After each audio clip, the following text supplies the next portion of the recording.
Looking at the pledge, you step out of the way.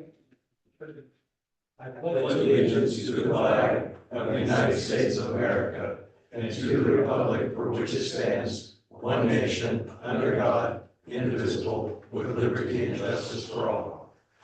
Brown? I'm here. Here. Here. Here. Okay. I do have an announcement. I was notified today from Chuck Adams that he is resigning as of today. He's got interest out of California and he will no longer be involved with the airport. So we will be going through the procedure to advertise to fill his vacancy. So if anybody's in his district and is interested, they're welcome to apply for it. So, okay. Moving on from there, I want to go to the minutes of the regular meeting held May 14th. I reviewed them and I make a motion that we accept them. I'm second. Your second question. First, thank the question. I was not here, but I watched it online, so I'm up to date. Okay. I do have a question on the payment to SkyWest. Is that the final? Oh, that is on the demand register. I can answer that on item 4. What's that? On item 4, or wait, was it on the? Okay, well, okay, we can talk about it. Yeah, That's fine. is that the one? Okay. Yeah. All right, we got a first and a second, all those in favor? I Opposed? Okay. Moving on to the committee reports. The only one I have to report is May 20th, your executive committee met to set this agenda. And if I've missed something, I've been out of office the last couple of weeks. Okay. Please, let the staff know so we can. I think you and I and the whole world have been sick for the last month. Under marketing and promotions, last time we were here, we voted in for a business development manager. And that business development manager would be perfect to help us with marketing our international airport for sure. Get him on that committee to help for that. How are we doing on the business development manager? I just got back from 2 weeks of vacation or in sickness. Oops. I can speak to Okay. that on item 4. Okay. Okay, let's move right along to the general manager's report. I really don't have anything to say. let Mike. I've managed to get through half my email back on so far this week. That's pretty. That would belong to somebody that actually has been here. We wish you better. Yeah, so we do have, the business development manager position is opened up, as of the Friday after our board meeting in which it was approved. Recruitment is running it's ran for 2 weeks. Last day to apply is, May 29th at 5 p.m. And we are hoping tomorrow. tomorrow. So we have any applications? Once the position closes, we'll start to review applications, rank them, and then host interviews the following Friday as well. So nothing to report as of right now, but we have high hopes. I was looking at the website, it didn't show any job opportunities, I think it was like a couple days ago. Oh, it is on Indeed. Okay, so Yeah. you guys don't put it on your website? Yeah, there's no space for it on the website as of right now. Okay, Um, there is a space there, but there is nothing posted. I will Just so you know. note that, and then I will fix that as well. Thank you. And is 2 weeks enough time to have a range to get quality candidates in? Yes, yeah, typical business practice is you, at least in government, you rank the candidates, and then you weed out, the ones who don't qualify, and then take usually the top 5, for interviews of a panel of peers, and then do the selection from there. Okay, now out of curiosity, who's on the interviewing committee for for the selection of this position? Yeah. Because obviously they're gonna report to Martin. Correct, so it would be myself, Martin, and Rick, our operations manager. Okay. And then we could, maybe bring the person in who we select to the board as well, if that is I what the was board just would like. curious. The general manager has hiring authority, Yes, Perfect, that's, Yeah. but I'll run it by the board president. Okay. To cover myself. sounds good. and then, yeah, is there any other questions about the position? Okay, and then we have item A, the demand register. So it's a receive and file, but I am available if there's any questions, and then President Brown, you had a question? I will, let me do it right now. Yeah. Okay, we've got the demand register, I'm looking for a motion. I move that we accept the demand register as presented. In a second, Second. okay, first and second, now we get the question. Yes. My question is that the last payment to Skywest? Yes, we were verbally told that the last payment or the total payment amount for the revenue subsidy would be 1.5 million.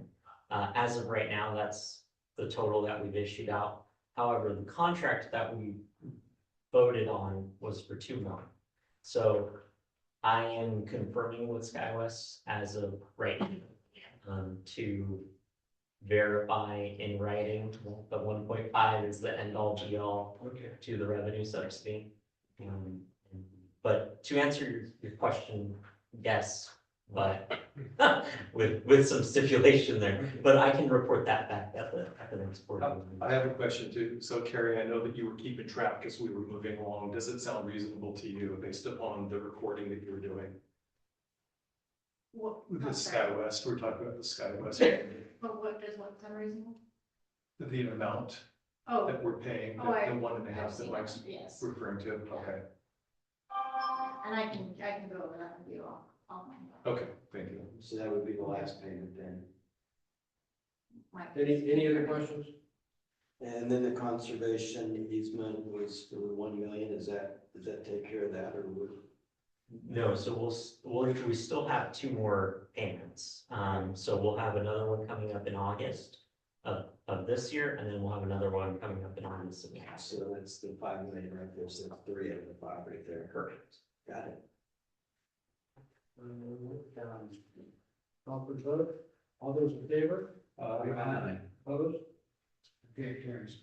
Okay, let's move along to.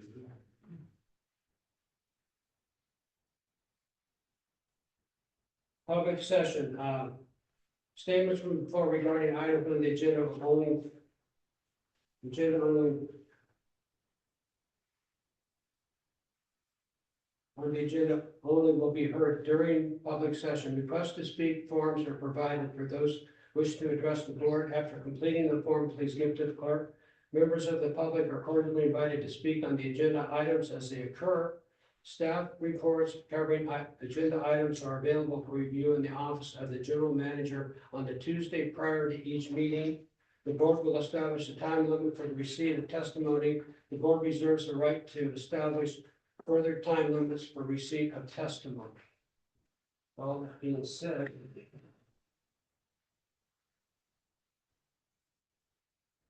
You have 3.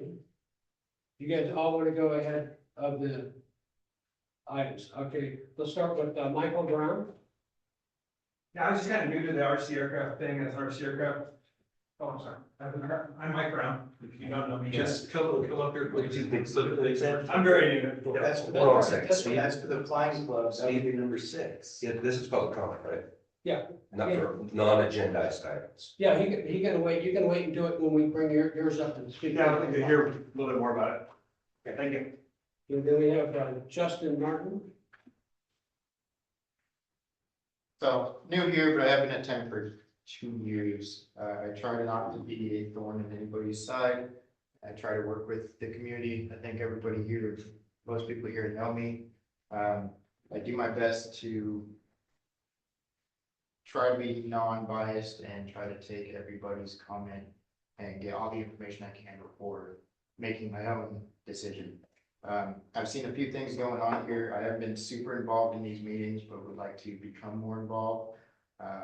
13-year veteran, And I personally have started a startup business back in 2014 that within 4 years, we were exceeding $10 million revenue a year and have almost doubled every year since that. That being said, I have seen a few things here in my tendency that I definitely have questions on, and I feel like maybe getting more involved in the community may help. One of which is I only know of one other airport in all of California that doesn't have a hangar wait list. So from the tenant perspective, at least from my perspective, I feel like a push to try to fill these hangars before further rent hikes and other price increases for the current tenants would probably be beneficial from a business perspective. You're never going to fill vacancies by running people out. You're just gonna make more vacancies. And I'm not suggesting running people out, but you know, there's a reason every airport in California has 3, 4, 7-year wait list for a hangar. And we're talking to Tehachapi, airport in the middle of nowhere, Lodi, whatever. We're right here between Santa Barbara and SLO. We've got plenty of business, plenty of people waiting for hangars. San Ynez is 12-year wait list. We have hangars available, we need to fill them. I'm also a longtime RC enthusiast, and I would love to see RC implemented after the Elk shutdown. But as a pilot as well, I'd like to see it done safely and in a manner that doesn't impede manned aviation. I hope to be more beneficial to everybody here and the people who do my part wherever I can. I think those are my big items is, you know, I'd love to see this airport succeed.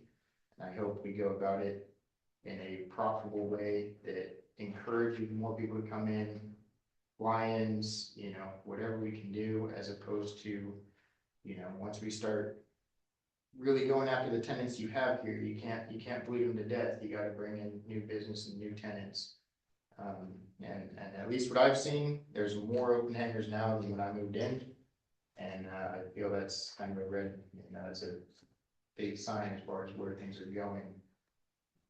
I, you know, strongly believe that we need to fill these hangars, whatever is necessary to fill them. Because hangars. What's your name again? Yeah, Justin Martin. Thank you. Yeah, I mean, it's pretty easy. If you apply for hangars all over the state, you're gonna be denied and put on wait lists. And so the open hangars to me is a big hit point that like we should address now. And then, you know, that's immediately gonna be revenue, and then you go from there. Do you have any ideas why, It's probably common. It's not supposed to be in there. I'm sorry. oh, Yeah, okay, I'm also available off the record. Like I said, I've been in business, government, Air Force, aviation my entire life. So, you know, I'd love us as a community to work together rather than them against you, you against us, whatever it is. You know, let's work together to make this. Kind of what I've been seeing is definitely a divide. I hope we can bridge that divide and progress. I think that's across the board with kind of everything we see on both fronts. That's all I had to say. Now, again, I'm not familiar and I apologize for that. Do I have to submit another one to speak after the RC presentation, or could I potentially? No, you've noted it. If you want to speak after we do that, you're welcome. I appreciate it. Thank you for your service. Thank you. Okay. Next one is Rich Jensen.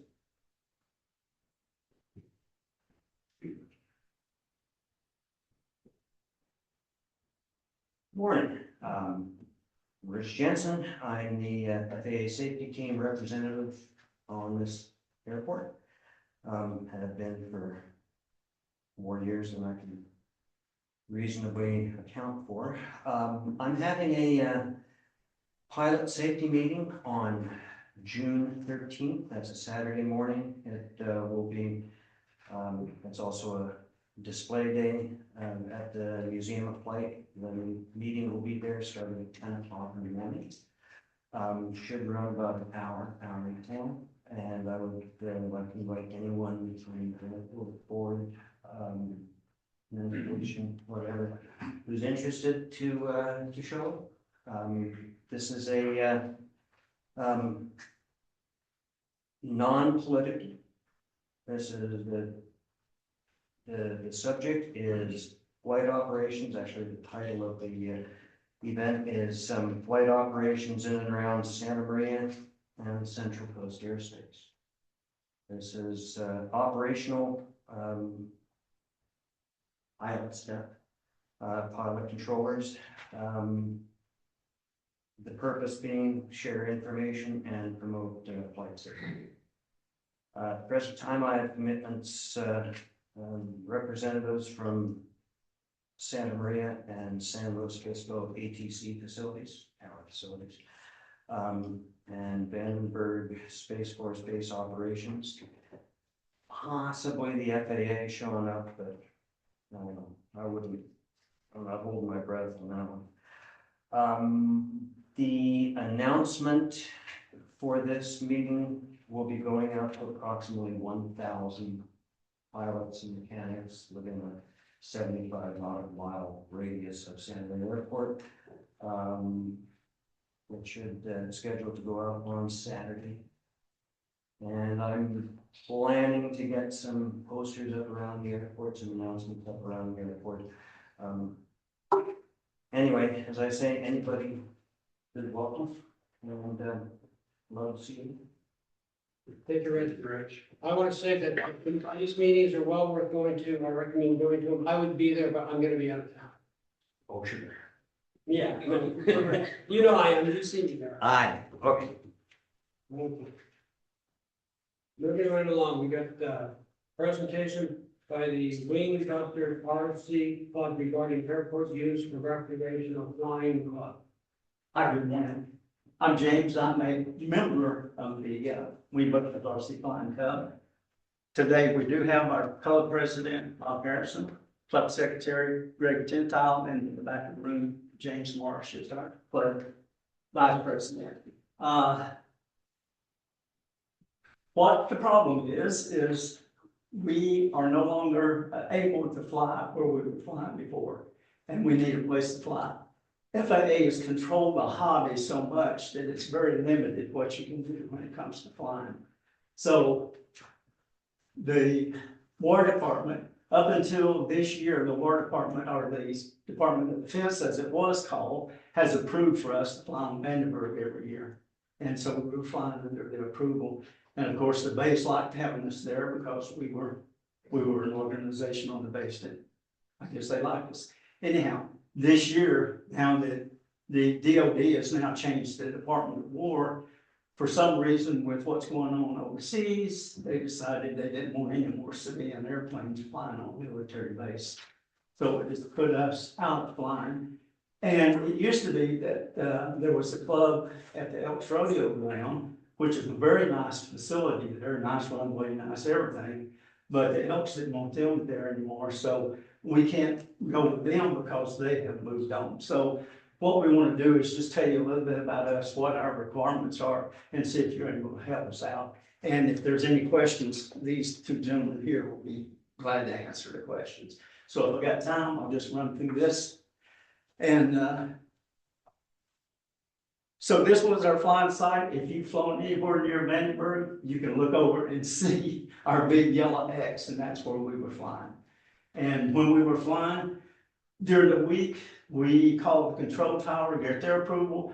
We had to keep our cell phones on us at all time in case they said get on the ground.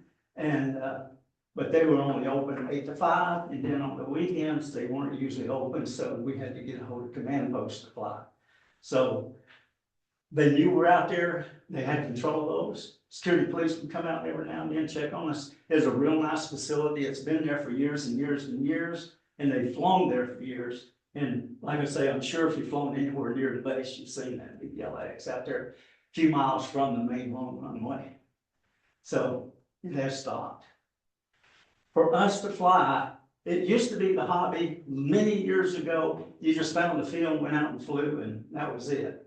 But because of the drones, and when I'm talking about drones, it's all drones, but when we refer to drones, we're usually talking about those quadcopters that have cameras on them, computerized. So because of those that were flying up into uncontrolled airspace, my understanding is that Congress told the FAA they had to get involved in the hobby. And when FAA got involved, they lumped everybody together. If it was an unmanned aircraft, we were all lumped together. So the rules sort of apply to all of us, whether it's a drone or a fixed wing airplane, RC airplane. So here's some of the requirements that we have. We are, by the way, for RC flyers, there's two different ways you can go. You can go Part 107, which we're not Part 107. We are recreational flyers, so there's a special ruling for us as recreational flyers. And if you see anything over 0.55 pounds, which is 250 grams, which is very small, you have to fall under these FAA requirements. And that's another problem. I think a lot of people out here in the civilian world don't realize, hey, I can't take this drone and go out there and just fly it anywhere. So that is one of the requirements is you have to meet these requirements. First thing we have to do is we have to take a test. We're evaluated, it's a lot of information on it. We have to register with the FAA and we get a registration number. And for recreational flyers, we have to put that on our airplanes. And if you're a Part 107, it's a different story. But anyhow, to be able to fly, we also have to have an AMA membership, which is a community-based organization. It's nationwide. And by the way, it does cover insurance for us flying, and these people can talk about it a little bit later on. The other thing, on all of our airplanes, we have to have a registration number. And the AMA also requires us to put our name and phone number and everything on there, but FAA requires registration number, be on the outside of the airplane where you can see it. We're also restricted to below 400 feet. There are some exceptions to that, that'll let them go higher, but most of our flying is under 400 feet. And we also have to fly visual line of sight. That means you can't let the airplane go too far. When you're talking about an RC airplane as small as it is, when you say visual line of sight, that doesn't mean a little dot out there. We got to be able to see what the airplane's actually doing, so it's in very close. I would say probably a quarter mile distance away max. And we also are required to carry our FAA registration, our certificates, and all of that has to be with us anytime we are flying, because anytime someone could come up and ask us about it, whether it's the police or whatever, they can come check on us. And other information about the club, y'all excuse me, I'm trying a little bit. And when you finish drinking, just say what state you're from. I've got a running back right now. Just say what state. I'm hard. What state are you from? Well, originally Alabama, but I usually tell everybody I'm from New York City, but. New York City? You're wrong. I said Arkansas. I said Arkansas. Well, let me see. Alabama, but I've lived in Texas a lot. I actually have lived all over the world a lot. But I think I kept that accent I had a little bit. Matter of fact, when I first went overseas and spent 3 years overseas and I came back, I died laughing when I got off the airplane in Atlanta, Georgia, and listened to people talk. Anyhow, I'm trying to rush this because I don't tie too much time up. But some of the other requirements we have, we do fly under the exception for recreational flyers. Not Part 107. And of course, visual line of sight. Common sense, you can't interfere with a manned airplane. All of our members basically are very mature adults, and because we are a club, we do police ourselves and make sure that we are, excuse me, James, being mature. James. Of course, all of us hold an FAA license. And all of our aircraft are registered, and anytime you can go out and look at our aircraft and see the tail number on it and know exactly who it belongs to. We're all members of the AMA, and the AMA does provide insurance, and Greg and Bob can talk about that. The club can provide the control tower anyhow. Greg keeps a list of all of our members with phone numbers and everything, so like the control tower at Vandenberg, they knew who was flying because we called them up and said, hey, I want to fly. They'd look at their list and say, okay, you approved the flight. And they knew we were out there flying, and at any time, they could call us up and say, hey, stop flying. I don't know, sometimes they wouldn't stop us flying, and I'm saying, no, there's a C-130 coming over, and I'm getting on the ground, and I'd watch it fly right over me, so even though they didn't get us on the ground, but it was way above our 400 feet, but it sure didn't look like it. But anyhow, we can provide that, and we will provide all that information. We've never had an incident on the base, never had a problem with the base. And they do classify us as drones, but what we really fly is fixed wing airplanes. And most of our airplanes, most of our people are now flying electric. Some people still fly gas, but most of us are flying electric. And on Vandenberg, we could not fly drones. Matter of fact, in Vandenberg, we couldn't fly anything that had a camera on it. So we were kind of restricted. And it talks about aircraft. Electric motors or fuel. We do maintain, like on Vandenberg, it was our responsibility. They gave us that field, but we had to maintain it. So everything that went on with the field, whether it was just lawn maintenance or whatever, we did it. We actually put a lot of money into it. Thanks to some anonymous donors, we put quite a bit of money into the field. And I think that happened up at the Elks Rodeo Ground also.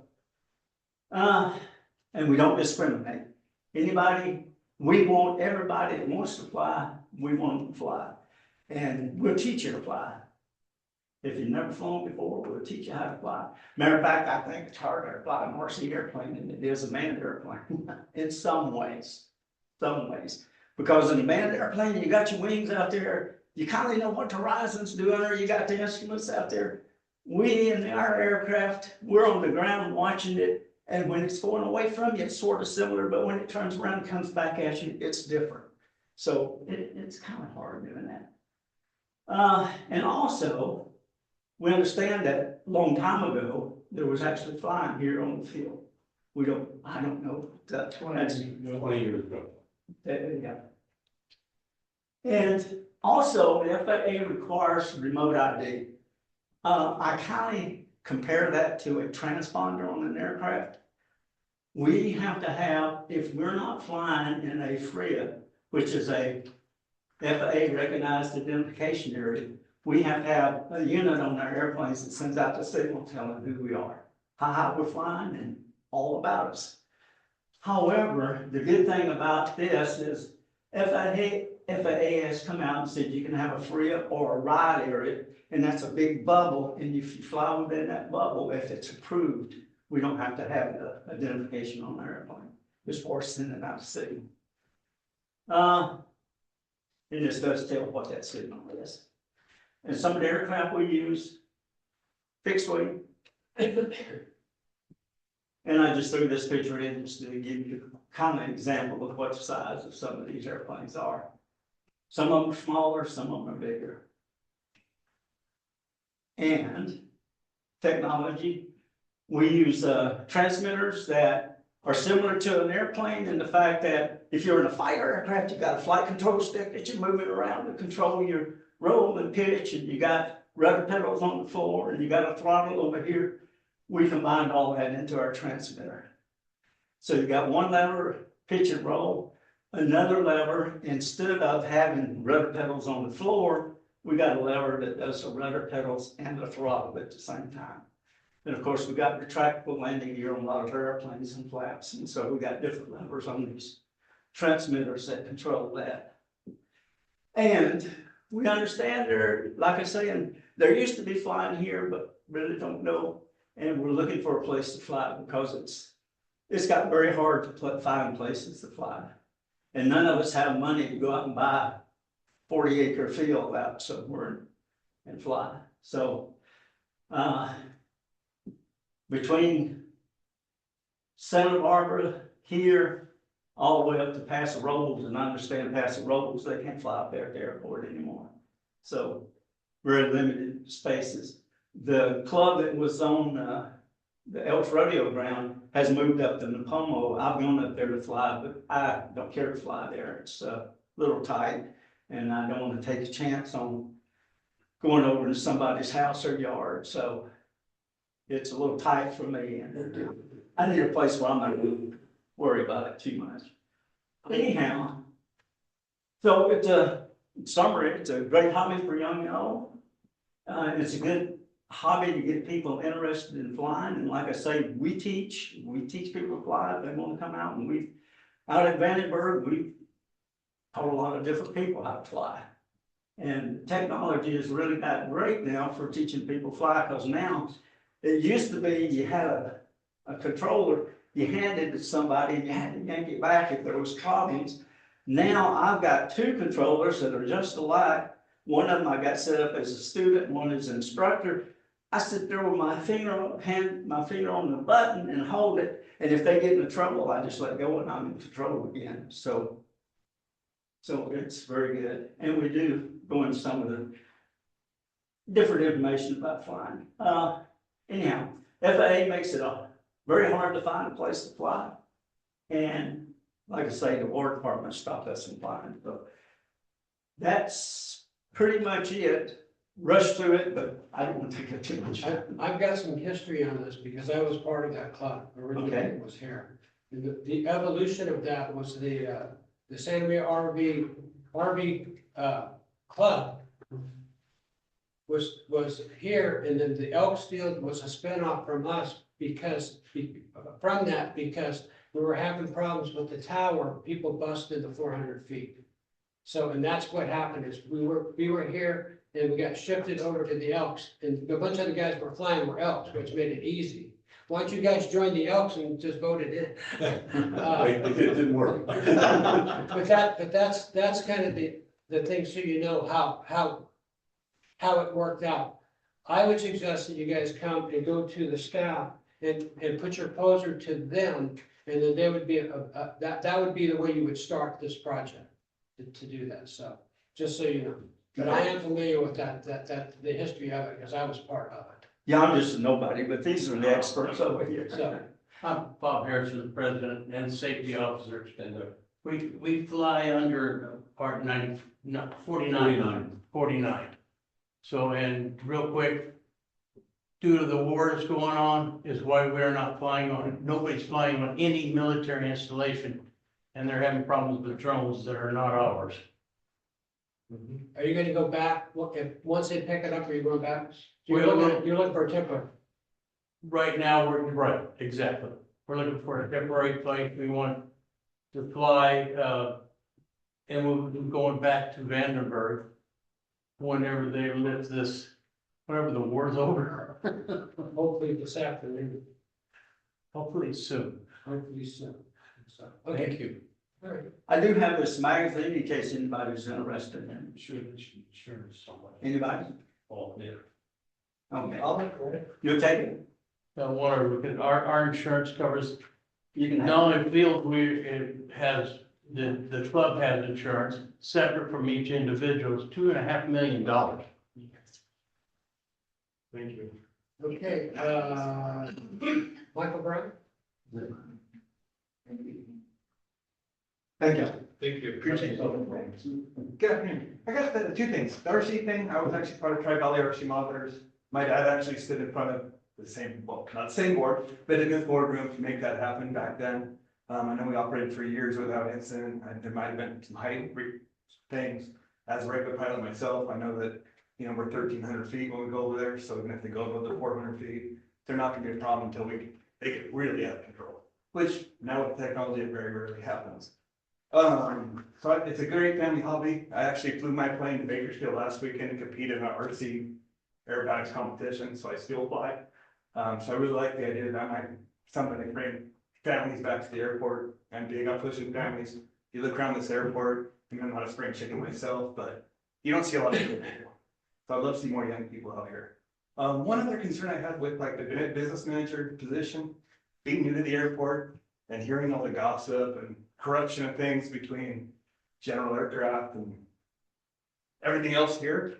The idea that that position wasn't put on the actual website makes it look like it's a very narrow crowd they're aiming for. I don't know if that extension should be extended and more publicly put out there. I just think that leaves a lot of room for people to think that that position is being chosen, and not being advertised properly.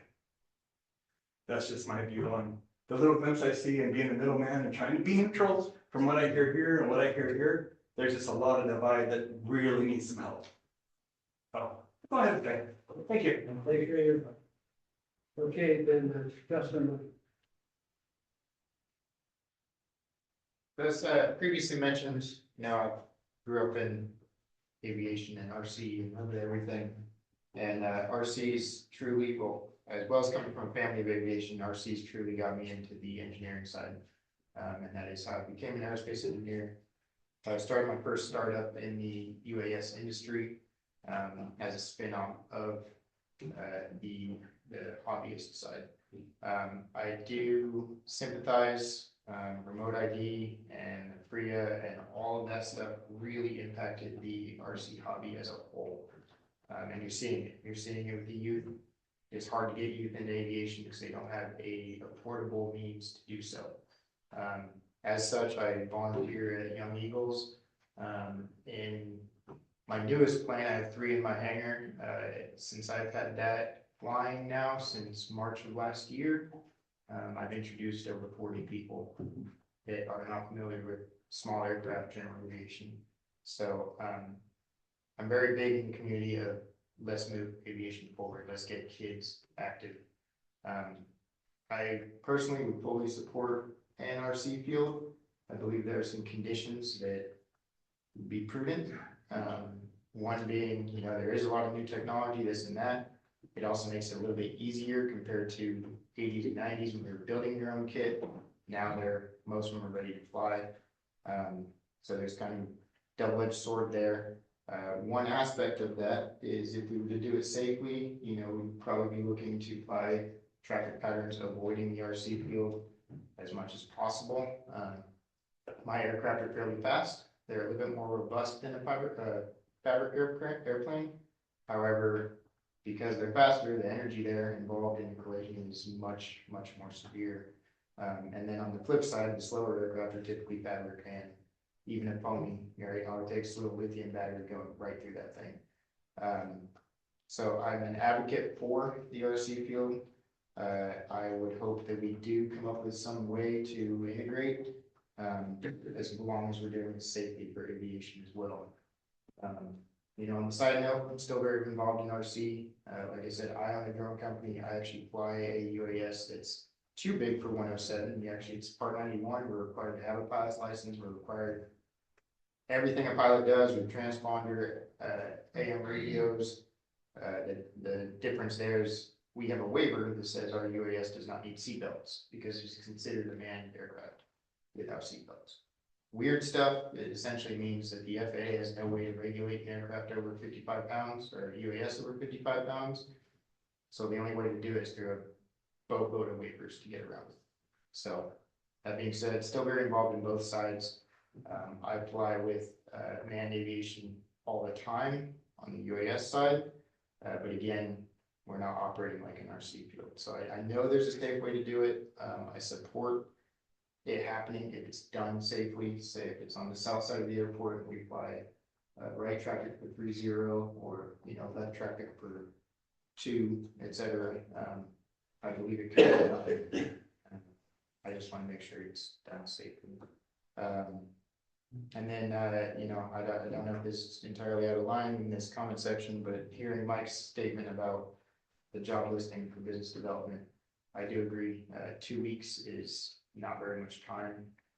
I've spent more time than that making sure I'm hiring the right paid interns, let alone somebody that is prioritizing development of this airport and future business prospects.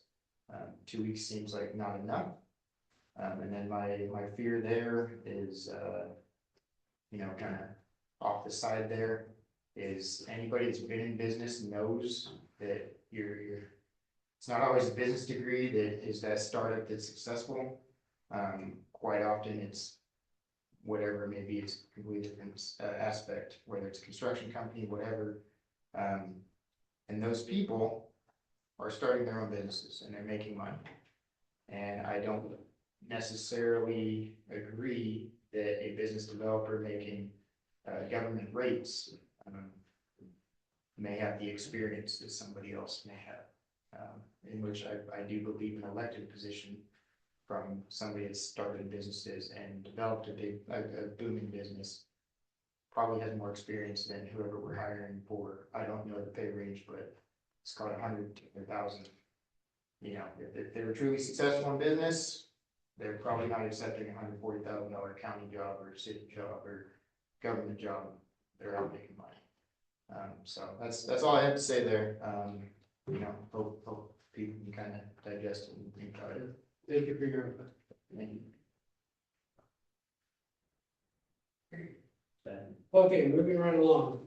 Item 7 is authorization from district council to terminate the retainer agreement with the Groveman and Height LLP and enter into a retainer agreement with Stone Routine LLP for professional service.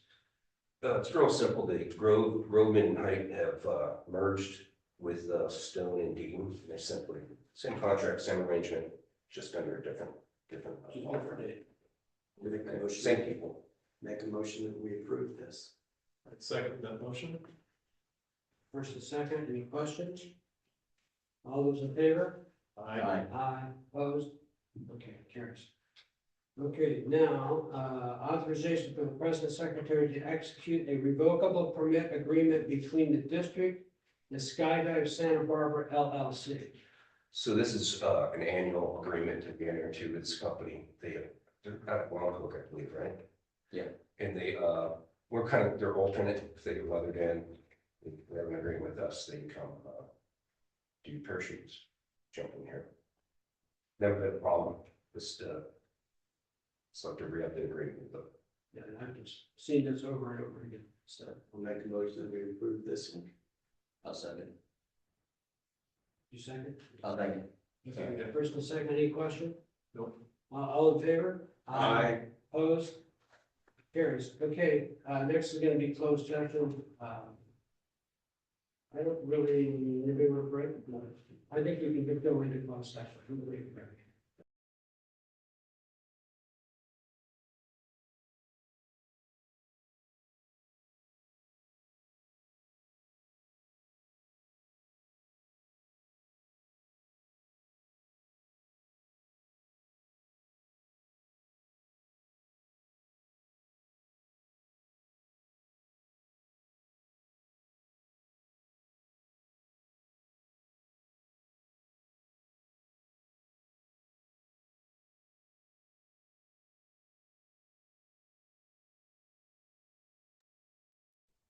That's it for me. Absolutely. I do too, I'm sorry, Chuck is leaving. We'll get a position filled there, and I appreciate the members that are on the board right now. I think that we have a good unit here. We're all thinking clear to the same direction of building this airport.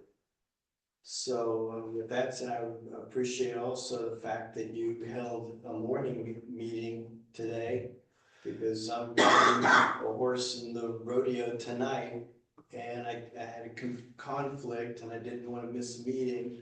It was very nice of you to accommodate me for today, and I acknowledge that and appreciate that.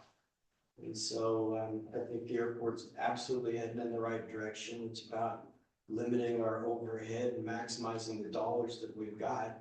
And Mr. Flores and Martin Peel and Kerry Fenton are pushing that in the right direction to make that happen. And we got our back with Craig Steele, and we appreciate that.